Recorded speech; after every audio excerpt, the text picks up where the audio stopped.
Good morning, everyone. Thank you for coming through to mob programming, the impact on team communication and learning, a controlled experiment. Yeah, a lot of familiar faces in the crowd, even more that I don't know, which is great. So thank you for coming through to this particular session as your first selection. Just to set the scene about what the talk is about, I wrote a research paper for my master's that I recently completed. And this is a finding and presentation of the data that was collected for this particular experiment.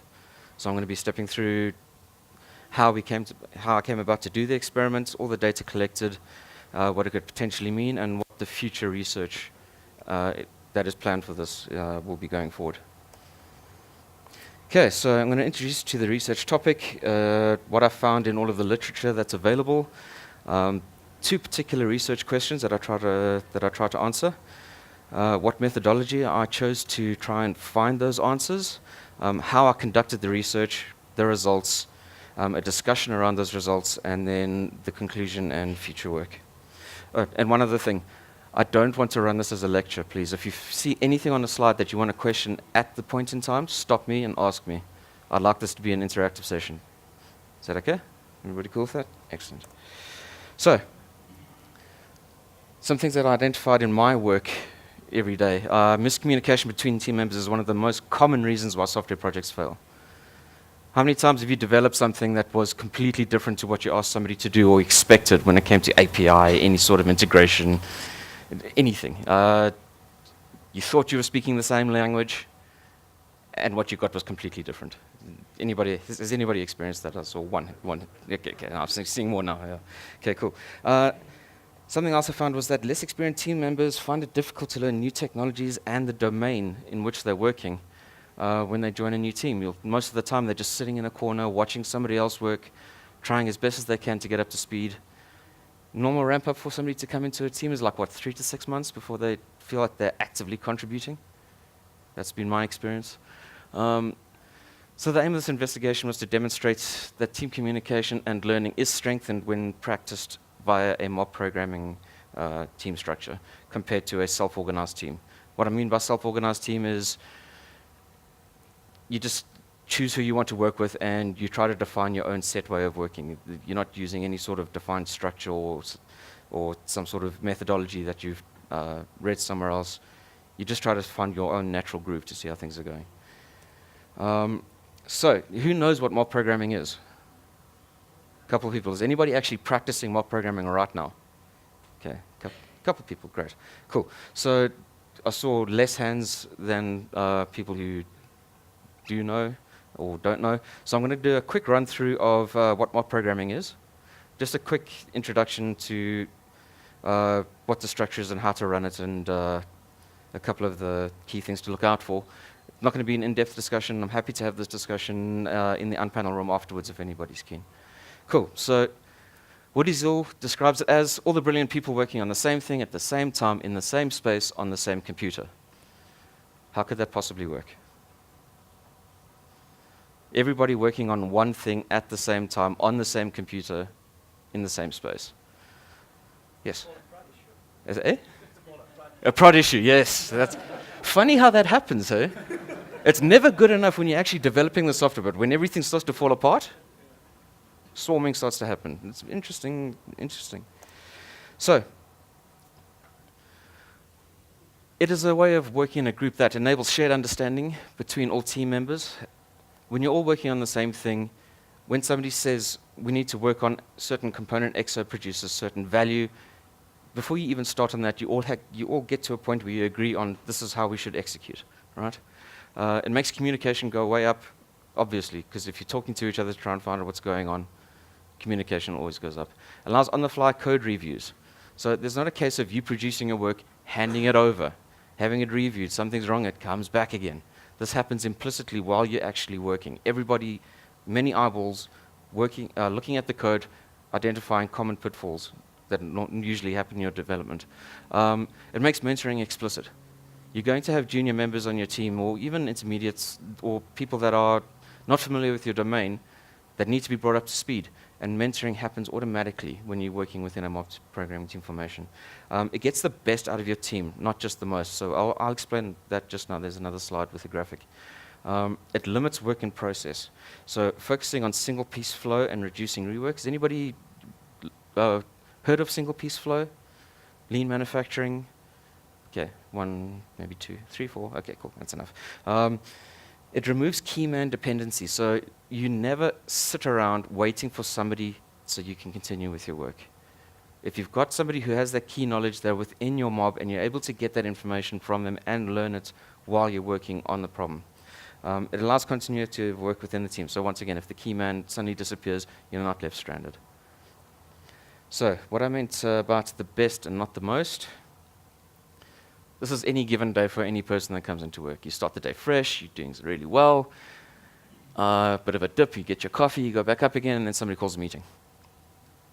Your productivity goes through the floor, it takes you an age to get back, and eventually your energy starts to taper off for the rest of the day. Same for the second person, peaks and troughs. There's never a full band of productivity all the way through. What mob programming tries to do is cycle people through when they're at their best or when they're at their most focused.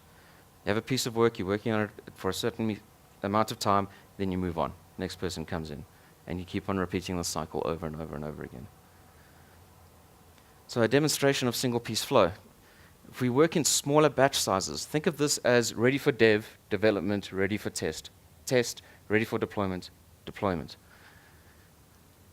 If we have a look, if we focus our attention on just working on one thing at a time, with an order size of 10 and a batch size of 1, we have now completed the exact same task as what's being done at the top, which is an order size of 10 and a batch size of 10. How long do you have to wait before you get something into production compared to if you focused on one single thing to work on? Right? This is well known within the lean manufacturing industry and limiting your work in process. I mean, we're at, what, 1 minute compared to 29 seconds? A mob programming team formation. One big screen that everybody looks at all the time. A whiteboard for you to write down your ideas first. A navigator that tells the driver what to type into the computer. The driver is not allowed to type a single piece of code into the machine that hasn't been instructed to them via the navigator. They are merely a translation tool. Okay? So you want code into the computer, it has to go through somebody else's hands in order to get there. That way, everybody has an understanding of what your intention is of trying to produce some functionality. So at a set interval, everybody rotates. So like, depending on your team size, between 5 to 10 minutes, swap. Navigator becomes the driver, somebody from the mob becomes the new navigator, and you keep repeating this exercise over and over and over. Yes?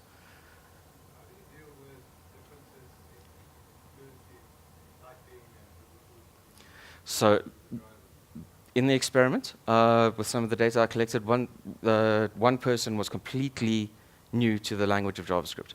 So they didn't know how to even type a function or declare a variable. So yes, there's a bit of slowdown in the beginning when you're trying to tell them, okay, you need to declare a function, set a variable, this is how you do it. So it is very slow in the beginning, but the amount of time it takes for them to ramp up is reduced dramatically. So you may feel a little bit of frustration in the beginning, but you will see a significant increase very shortly. Yes?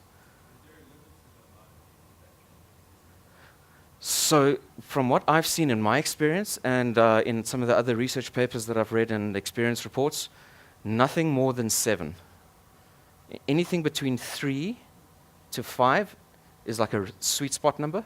Anything larger than that, you start to get people's attention waning. It becomes really hard to keep them focused. You can make a change in order for that to be eliminated, which is reducing the amount of time that somebody is at the driver keyboard, but then you can start to feel frustration when the number is too big. If you do have that kind of problem, it's probably best to split that off into separate. I'll come back to you. There was another question, yeah? Seems counterproductive. How does 7 guys with one person Yep. be more productive?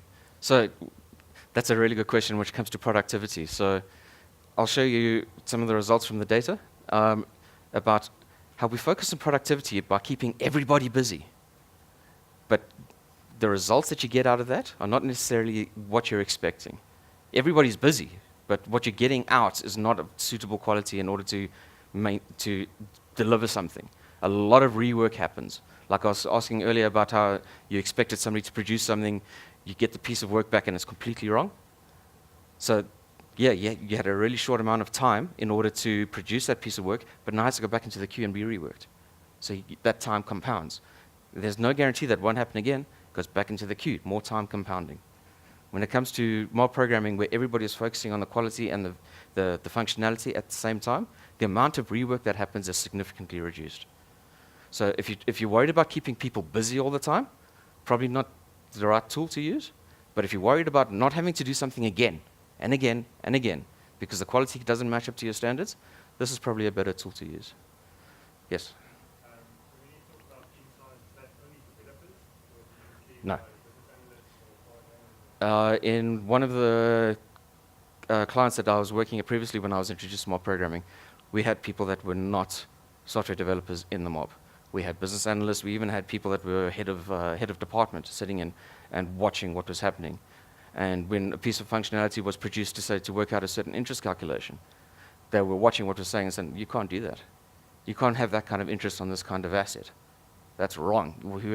This particular assessment of how this particular asset works in this financial instrument is completely wrong. We need to correct this now. So this is something that we caught way early that wasn't going to cause huge impact down the line. So no, it's not just developers. They don't necessarily have to be the driver where they're typing code. You can choose to skip that if you're really not comfortable or adept to doing it.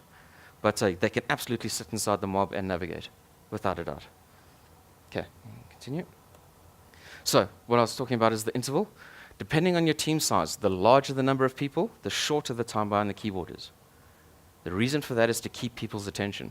If you've got a team size of 7 people and they're waiting 10 minutes before their turn, it's like that's over an hour before they get to their turn, people's attentions are going to wane. Absolutely they will. So the larger your team, reduce the time. So that's why I said between 3 and 5 minutes. I mean 3 and 5 people, sorry. For a mob, keep the time session between 5 and 7 minutes. Depending on, and if you see the engagement is dropping off, you can shorten the time until such time as everybody is involved. And you keep repeating the cycle for we're going to be mobbing for 2 hours, and this is what we're going to do. We're going to keep on cycling people out for the next 2 hours. Take a break, and then start the cycle again. Make sense? Cool. Right, so that was an introduction to mob programming. So now we're going to get into the literature survey of what I could find about mob programming that had been written already. So, when did you first hear about mob programming? How long ago? A year? 2, 3 years? Okay, so pretty much when Woody Zuhl first brought it out, so 2014, when he started talking about it, so that's when most people heard about it. First paper on the term mob programming was written in 2001 by 2 guys from ThoughtWorks. Okay, so the idea behind it, some of the practices were the same, like a driver, a navigator, and the rest of the mob. However, it was a post-activity review session. So people would write their code, put it into the source control, and at the end of the week, they would say, let's pick some code to review. And everybody would sit together and go through this thing and say, how can we refactor it and make it better? And it worked out really well for them. And then for some reason, from about 2002, 2003 on, it just disappeared. Nobody ever heard of it again. And then from about 2014, okay, so it's 2012 there, but about 2014 is when Woody Zuhl started punting it from Hunter Industries, but other papers have been written from 2012 to 2017 about experiences that people have had with using mob programming. They're called experience reports. So not any sort of quantitative data collected, but it was a case of we tried to apply it. We used this particular setup with these big screens and projectors and whatnot, and these are the kind of results we had in our experience. So there's quite a few papers on that. If anybody's interested in the slides, I've got all the references at the back. You can find the papers and read them. Then Woody Zuhl released his book, Mob Programming: A Whole Team Approach. Has anybody read that? It's electronic only. You can get a copy. Even if you email him, he's quite open to giving you a copy. And this was the first time, it lightly touches on the aspects of personality traits, which is something that I focused on within my particular paper. I'll be getting to the data on that shortly. A study on personality traits in pair programming teams was done, I think it was probably about 2012, 2013, using the Big Five personality traits model. So it was a case of, is pair programming more effective than working individually? Yeah, that's great, that's fine. But how did certain people pair well with others? So they mapped their personality traits. People who are highly conscientious worked well with other people that were highly conscientious. People who are highly agreeable worked well with other people that were highly agreeable. People who were highly neurotic paired with somebody who was very low on the neurotic scale, absolute disaster. So they tried to find all of these different pairs that would work together and collected a huge amount of quantitative data to show that people that were like in personality traits did much better than people that were incorrectly paired. So this was the basis for my particular research, was to say, okay, we did this on pair programming, how does it work in mob programming teams? So in the pair programming paper, they touched, like I said, on personality traits, which came from a book from the 1970s called The Psychology of Computer Programming. Has anybody read that? Something called egoless programming is one of the topics in there, where it's a case of, you've written your piece of code, you drop your ego, you go to the person next to you and you say, please review this and find mistakes, because I have no doubt I've made mistakes in this particular thing. You drop your ego and you find a way to try and improve the work that you're doing, and you make yourself receptive to people asking you the same. Utilizing the personality trait categories helps avoid situations like the Apollo syndrome and groupthink. So this is good. Has anybody heard of these two particular things? So what's the Apollo syndrome? Does anybody know? Okay, so imagine you've got 5 programming teams within your organization. And in each one of those, you've got a super rock star developer. Can do no wrong, they're absolutely brilliant at what they do. What happens if you cherry-picked those 5 people out of each of those teams and you put them into their own team? And you had to put them against everybody else that's in the remainder of the other teams. Who do you think would win if it came to a competition in trying to get something out in quality and just in value? Sorry, what's that? Okay, would be one of the other 4 teams. So, the Apollo syndrome is about people trying to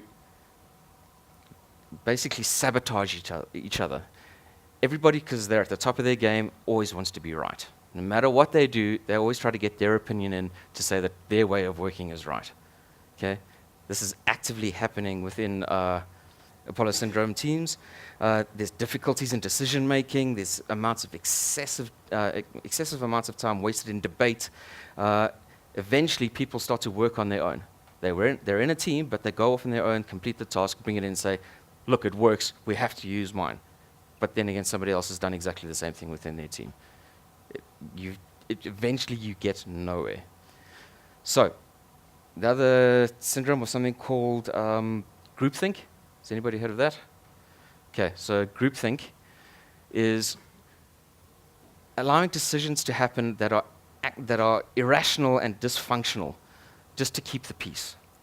So you're working on a piece of functionality, you know something is wrong, but you don't say anything, you just let it ride and be like, yeah, you know what, we just need to get this thing out. Just let the guy do his thing and we're just going to carry on. So these are things that mob programming tries to mitigate. Get rid of the hero complex and try and get rid of bad decisions made just to keep the peace. If everybody is working on the same thing at the same time, actively agreeing on what should be the way to proceed, produces much better quality and value. Okay. Then, a book came out recently, written by Mark Pearl, who used to be in South Africa, is now immigrated to New Zealand, Code with the Wisdom of the Crowd. This has a chapter dedicated on personality traits within teams, in mob programming teams. I was one of the technical editors on the book. I highly recommend you get it. It's a really, really good book. It's only about 100 pages on pragmatic programmers. If you can, get a copy. Cool. So, the research questions, which is the basis for the paper, was how does mob programming impact communication within a team and impact learning within a team? So the hypothesis is that mob programming does improve communication and learning. So the research methodology employed was a controlled experiment. So has anybody actually conducted any formal research at a university before? Okay. 1, 2, couple people. So there's a couple ways to perform your experiment. You can do grounded theory, controlled experiments. There's various different means that you can use in order to try to collect your data to prove your thesis. I chose a controlled experiment. It was very set questions with a very set set of tasks to complete, with a contrast between one experiment to the next. It was the best that I could see it was the best methodology to choose to try and find what we were looking for. So within a controlled experiment, you have something called variables: dependent, independent, and intervening variables. So the dependent variables are the things that you're interested in as a researcher, and the things I'm interested in were, do communication and learning become enhanced when using while programming? Independent variables is a variable believed to affect the dependent variables. So does team formation affect the communication and learning, and does the programming task to be completed affect any of those? The intervening variable, which is something that links the dependent and independent variables, was something that I chose to identify as the personality traits. If everybody is of a high open to experience personality trait, how does that affect the outcome? Okay. So to conduct a controlled experiment, quite a few steps you have to go through. Choose a topic of research, see what's existed before, create a proposal, submit it for review. If it's approved, get ethics clearance. Okay, you're dealing with people's personalities here. You have to get clearance in order to make sure that you're doing no harm and the information that you collect is anonymized and safe. Okay, and then once you get that, you can actually conduct your experiment. So, the criteria for participating. I invited a selection of professional software developers via social media and user groups to participate. What I mean by a professional software developer is somebody who gets paid for their work. So no hobbyists, nobody who's retired or a student. Somebody that is actively feeling the pain of having to work in a team, gets paid every month to try and produce results. That was my selection criteria. Okay, so 9 people responded, and only 6 actually participated. On the morning, 3 of them dropped out. So, the experiment started with participants completing a Big 5 assessment inventory test. It's a set of 120 questions that map to each of the Big 5 personality traits of openness to experience, conscientiousness, extraversion, agreeableness, and neuroticism. Has anybody heard of the Big 5 assessment test? Or Big 5 personality traits test? Okay, 1. Cool. So I'll give you a link at the end where you can actually run through the test yourself and see what kind of questions there are, and you can see how they filter into each of the different personality traits. So, the first personality trait, openness to experience. Very tight distribution graph. Everybody was above the neutral line, which kind of makes sense, because if people actively put themselves out there to volunteer for an experiment, they're probably open to having a new experience, right? Makes sense. Cool. So how do we get more information out of this? So each trait breaks down into something called FACETS. Each trait has got 6 of them. If we have a look, we can see some people are more adventurous than others. Everybody was highly imaginative. Some people are more liberal than others. Some people are highly emotional compared to some people that are not. If we have a look at that in a distribution graph, the wider the distribution graph, the more different the people are within the team. Things you have to consider when you start to create your team formations.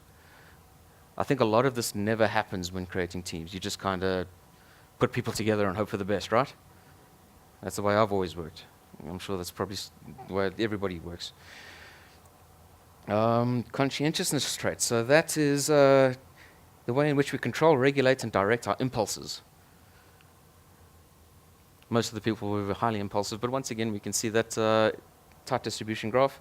If we break that down into the facets, everybody was achievement striving. Some people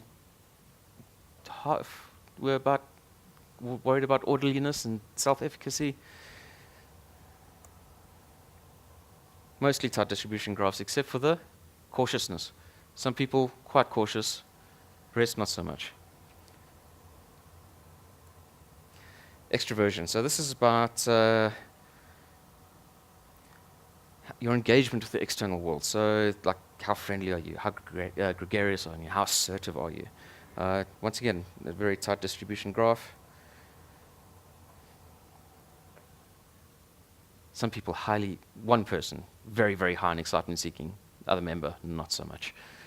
interesting that we have to make these people work together. And they're like, let's just get it out there, bang it into production. No, you can't do that. Okay, quite interesting. Yeah, especially on the excitement seeking, a very wide distribution graph. How do you get those kind of people to work together? Agreeableness. So reflects individual differences and concerns with cooperation and social harmony. And remember the groupthink thing we were talking about earlier? This is where you'll start to see a lot of that play out. Facets include like trust, morality, altruism, cooperation. Very interesting data collected. Everybody highly trusting. Morality, yeah, quite high. Modesty. Anybody ever heard of was it imposter syndrome? So highly capable people, very low in modesty. It's a case of, no, what I'm doing is nothing that special, or I don't know if I'm that good. But if we map that against to some of the other data that they scored, these are very self-driven people, highly effective, but they don't feel it. And they're within your team. You need to manage that. So neuroticism. Tendency to experience negative feelings, anger, anxiety, depression, self-consciousness. Spot the outlier. Member 4? Highly neurotic in very many aspects. Probably the most wide distribution graphs you'll see. This is somebody in your team. Need to manage that. If we map this out into a radar graph, would you ever pair member 1 and member 4 together if you had to see that on a neuroticism trait? But these are people that have to work together. Cool. So let's get into the experiment. How do we make these people work? So the first programming task was Conway's Game of Life. Who's done this? Code retreats normally is a favorite place to do these kind of things. So does anybody know, or who doesn't know what Conway's Game of Life is? Okay, so it's a game of cellular automata. It's a case of you populate a world with certain cells. Each of those cells have rules applied to them. When you go from one iteration to the next, the cells are supposed to evolve or die in a certain way. Okay, so it's got certain constraints. You're within a certain plane, you've got data within it, and it has to interact with the world and the cells around it with each iteration. The requirements were to have a graphical interface, separate logic layer, and some way to persist the data, so if the game gets restarted, it'll continue from where it was. Okay, just like any typical application that you write today. Front end, business layer, and persistence. This particular experiment was for testing how self-organized teams organize themselves and manage their work. So everybody decided to pair up or work individually to tackle each of the requirements. There was a front-end group, there was a middle-tier group, and a back-end group. Okay. So then they were instructed to produce an MVP. So it's not a case of they were just doing the work. That by the end of the session, they had to show something that worked. Doesn't matter how small it was, they had to produce something within the 4-hour time box that they were given. When they heard this, they decided to co-locate. As you can remember on the first slide, everybody was 1, 2, 3, all over. They decided, no, we need to collaborate. Everybody came together. Even though they were working separately in their different teams, they wanted to try and reduce the distance between communication of each of the different groups. So, some more observations. 2 of the highest scoring members in conscientiousness became the natural leaders in each of those teams. So this is something that might be interesting for you to do with your teams if you give them this particular test and see where they score on this particular trait. So like some of the facets found were being thorough, organized, and methodical. High scoring member in agreeableness trait was a natural mentor to the least experienced member in the group. That's member number 4. What else did number 4 score highly in? Neuroticism. This is somebody that you would probably normally not have in your team because they're too depressed or they're too anxious. If it wasn't for this particular person, the junior member that didn't know JavaScript would probably have been lost. This was a natural mentor that paired up with this person while they were working and said, this is how you go about it, let me help you out. interesting thing to keep in mind is don't just automatically discount them. Try and find all the dimensions when it comes to certain people's traits. Okay, so some of the issues with the work. Not everybody knew where to check their code in. So they were all separate groups working on their own, and they'd created GitHub accounts, Azure or TFS accounts, and the other group, I think, was the data team, didn't have source control at all. So it came to integration time at the end of the project, and they had to move the source code into one repository. Now, that was a big decision because now all of the history that they had was lost because they had to move from one over to the next, and it was a waste of time. Instead of having decided this upfront of where are we going to work, okay? There was overlap in functionality produced. So like the middle tier and the front end guys produced artifacts that were identical in functionality. It's like, no, we were creating our logic for the business layer, but we knew that we had to give something to the graphics guys. So we created this thing to produce a cell object. Meanwhile, the front end guys had done exactly the same thing. Oh no, we need to give the cell data back to the logic layer so it knows how to work. So there was ambiguity in domain objects produced because they both produced something called cells, but they were completely unrelated. They were mismatched. There were mismatches in standards used in the software artifacts produced. So cool, they decided on JSON. One used camel case, the other guys used all caps for the names. Trying to integrate them together, it blows up. Didn't work. Okay, so some of the less experienced developers just sat on the side watching all of this happen. They were like, I can't contribute. I'm trying as best as I can, and I'm getting some sort of mentorship, but I'm just not at the level of these guys and what they're producing. Nobody had a complete understanding of the end-to-end solution. So if I asked the data guy, like, what does the cell look like? What kind of data are you actually storing? I don't know. I'm not there yet. I'm busy trying to just create the tables of what I understand a cell to be. When I get that data, I'll modify it accordingly. Lots and lots of wasted time, right? A non-working version of the code was delivered. We couldn't even get the thing to run. And this was in a 4-hour experiment, self-formed teams, which is what pretty much everybody does with their teams that they form. And there was a strong preference for some people to work only with other people. So like I said, with the juniors or the highly neurotic person, put them to the side and they just wanted to do their own thing. Highly inefficient. So then came programming task 2. They were asked to create Pac-Man. Same thing, graphical interface, logic layer, and persistence. After receiving instructions on how to run a mob programming session, they organized themselves into the driver, navigator, and rest of mob roles, and then began their work. When it came to having... Yes, it was a 1-day experiment, 4 hours in the beginning, lunch, 4 hours at the end. The reason why it was Pac-Man and Conway's Game of Life, similar kind of constraints. You've got your world around you, you've got your cells, there's certain rules that apply to each of the different motions. Similar, yet different enough to not be able to take any of the learnings over to have an unfair advantage. Okay? Okay, back to this. When it comes to how do the teams make a decision, you can never get a simple yes or no out of a group of people. You have to have a gradient scale. So we decided to use Sam Kainer's gradients of agreement scale. The point is not to get everybody onto a 1. Anything from 3 upwards is good. Anything from 4 downwards requires more discussion, except if you hit an 8, which is a complete veto. Okay, which is like, we cannot do this, and I refuse to. Not going to happen. Change your approach. Okay? There's a simpler way of doing this as well. Has anybody heard of Roman voting? Yes, no, I'll go with whatever the decision is in the majority. Nice simple way to go ahead. So, observations. The flow of ideas, agreement, and execution of those ideas were effectively managed within the mob. They never got stuck, right? So they were able to all decide on something to go ahead with. Even if it was the wrong thing, they were able to change course because they all agreed that, okay, we tried this path, it didn't work, let's change. Members were able to leave and rejoin the mob without impacting the delivery of the programming task. So remember the thing about key man dependency and wait time.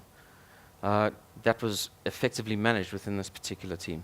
The least experienced programmer in the group learned how to write JavaScript for the first time. I'll show you the app he created a week later because he was in a learning environment that supported him learning in a safe manner. He had some experience in writing VBA code because he's a data analyst, works in Excel a lot and all that, and he could map what he knew already into JavaScript. Never worked with the syntax, but he could, the way he was shown of how to put things together, he could do that mapping in a safe way because somebody was like, yes, those things are related. You can make that work for you.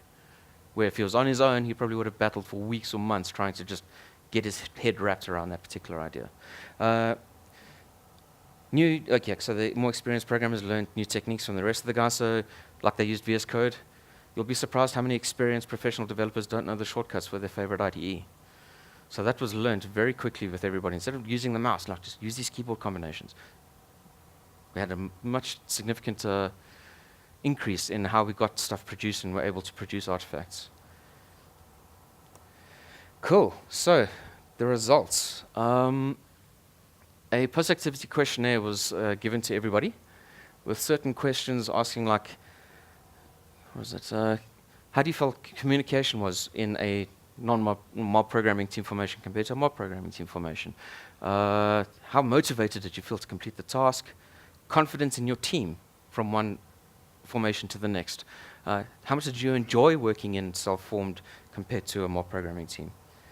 Other one was temptation to work individually.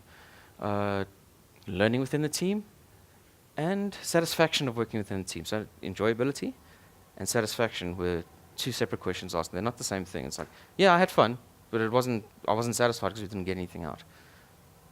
Two different aspects.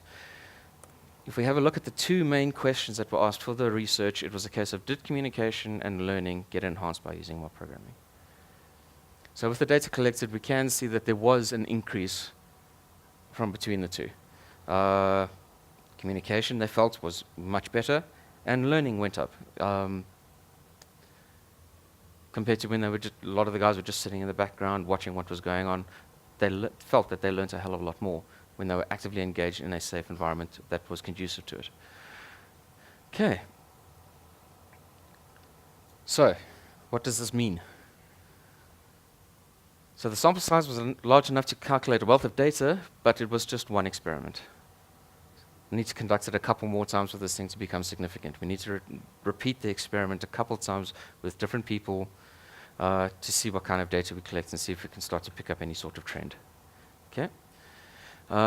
Using separate control groups versus treatment groups could yield better results. So instead of using the same team in the beginning and the end of the day, use two completely separate teams and see what kind of results we get. You can give them the same tasks, but using mob programming team to non-programming. Yes?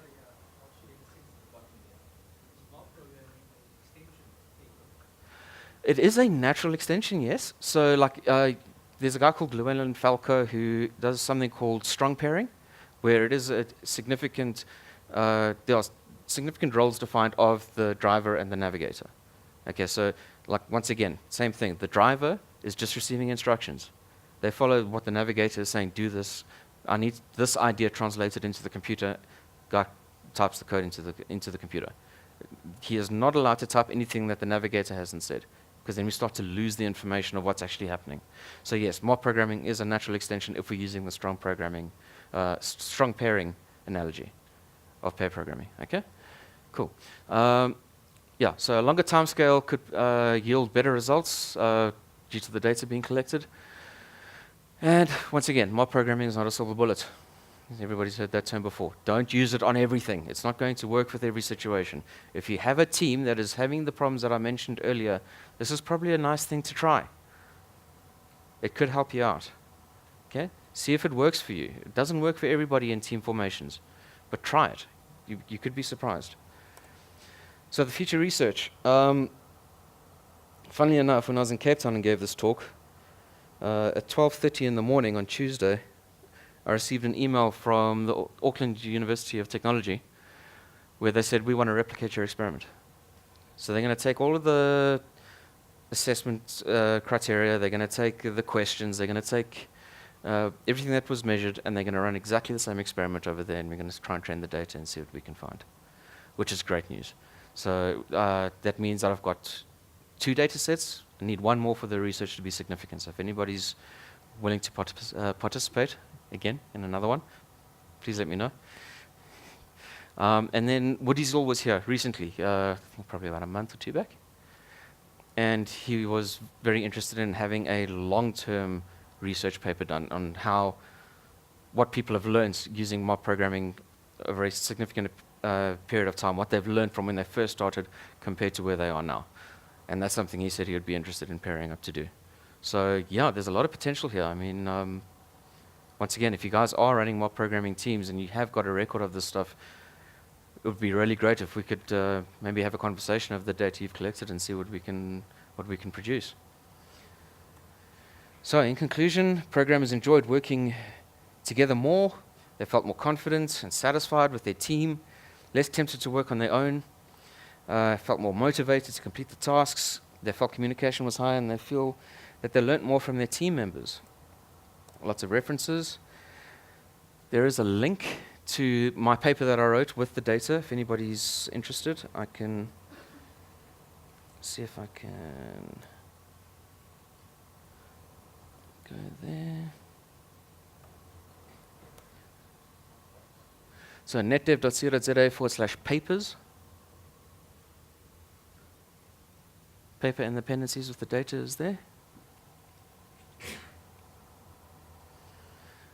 Okay. The tool I used to perform the Big Five five-factor model test is a GitHub project that you can download and run. Okay. And this is a verified test vetted by psychologists as something to use as a really good identification tool for personality trait data. It's not just some fly-by-night thing. It's been around for a long, long time, and it's been gaining more and more popularity compared to things like your Myers-Briggs and other personality assessment tools. If you go to big5-test.com, this is a running version of that particular GitHub assessment. And you can see some of the questions like worry about things, very inaccurate, very accurate, leads into the neuroticism trait. Yes?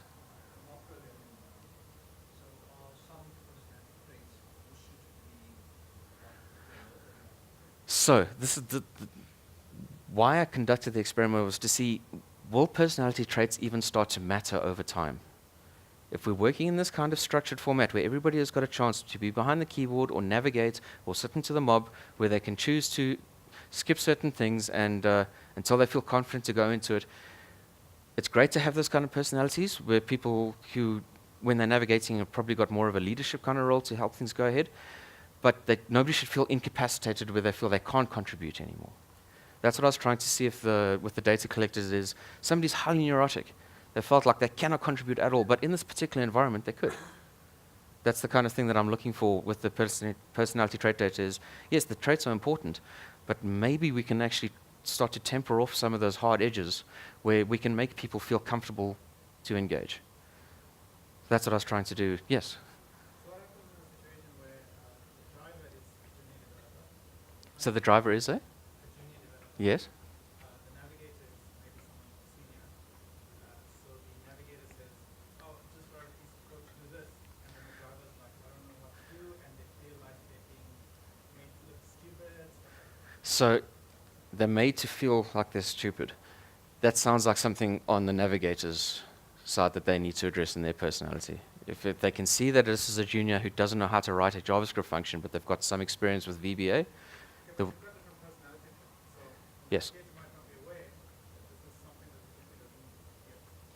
So that's where the communication aspect comes in, right? It's a case of what experience do you have? How long have you been programming? Okay, so you've got maybe 1 or 2 months worth of JavaScript experience or nothing. Okay, so we're going to have to slow down when it comes to telling you what to do. In the beginning, it'll be a case of, sure, this is how you write the function. Not to say that they can't tell the junior that's driving to say, breakaway, here's some resources that you can read to in a day, just to learn how to write basic JavaScript. You're welcome to shoot off, do that. And when you have some sort of experience, you can come back in and join the mob when you feel more confident to do that. They don't have to feel forced to stay in that particular role. If they're at the keyboard and they actively don't know what to do, and they feel like they're being a hindrance, they're allowed to say, can I skip? Please, can I go back into the mob and watch more of what's happening before I feel confident to join in? They don't have to feel forced to be the driver. If if everybody feels that it's not a comfortable environment, please let them move out. Absolutely. It's, yeah, don't think that this is some sort of dictated form of the way you should work. If it's not feeling comfortable, opt out. Say, sorry, I'd rather sit in the mob until I feel more confident to contribute. Or I'd like to break away to learn a little bit more before I come back in. Yes?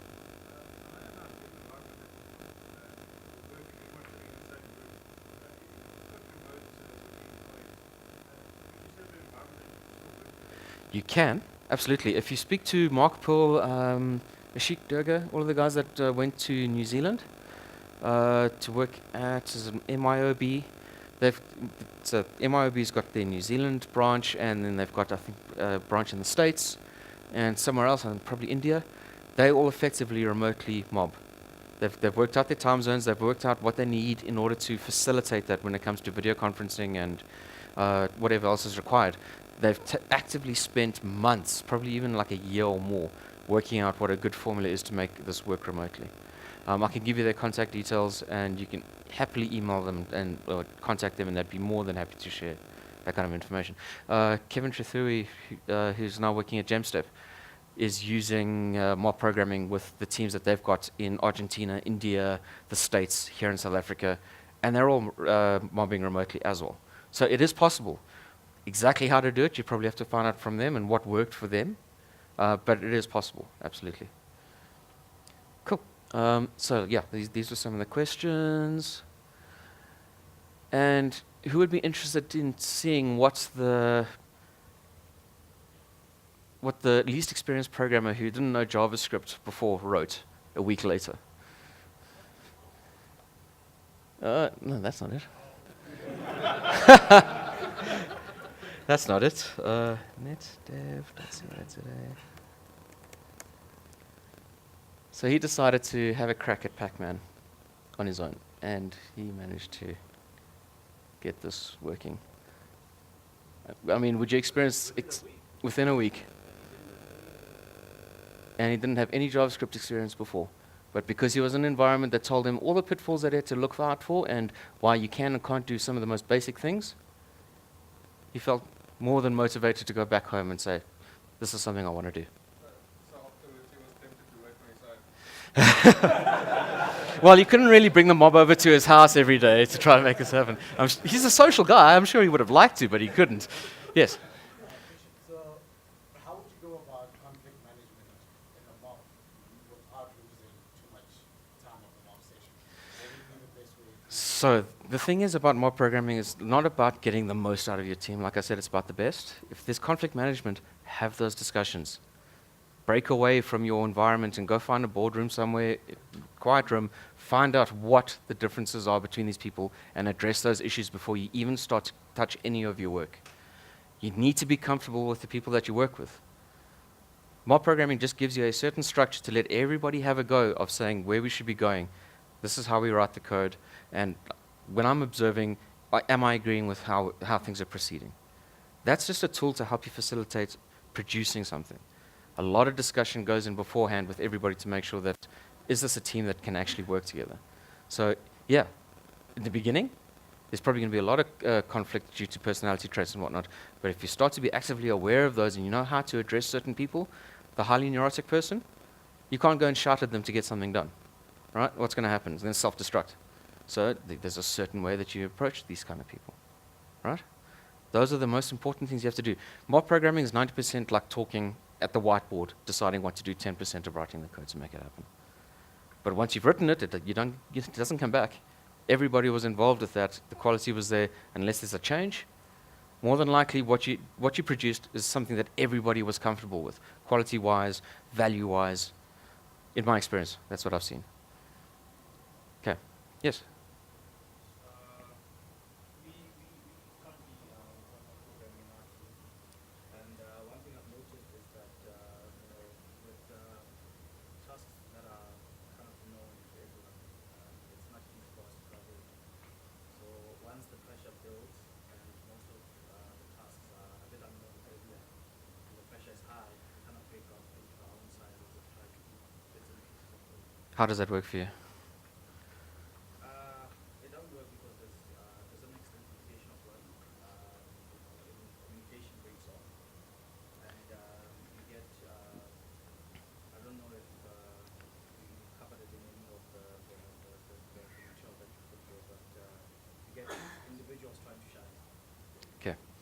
So, so it sounds like you're trying to do mob programming, but like you said, when the pressure's on, everybody breaks away. It's a highly disciplined and mature team process. When you're feeling the pressure and everybody wants to break away, actively decide that we cannot do this because we are going to get into the same problem again that we're trying to mitigate by using mob programming. You have to actively keep those people in. So let's work on it together. Don't break off. Like I said, it's a highly mature team process. It's hard to implement. Is there any research around how to get business on board? Not that I've seen yet, but possibly out there. Like I said, the literature survey was fairly focused on the data that I was trying to collect. Yes, Can I make a suggestion there? sure. Get some of them to join them. Because they don't understand what you're doing. When they join them off and they see the complexity of the design work that you have to do to give them what they need, and they see what's happening with the 90% of the time with designing and the trying to create, figuring out just what to do, then they very quickly understand, no, you're not just five guys doing what guys are doing, actually. Yep. Designing and figuring it out. And I can sit with you for that. Cool, guys. Time is up. If you would be interested in following up on the discussion, I will be in the unpanel room upstairs, and we can do a lot more conversation around this if you're interested.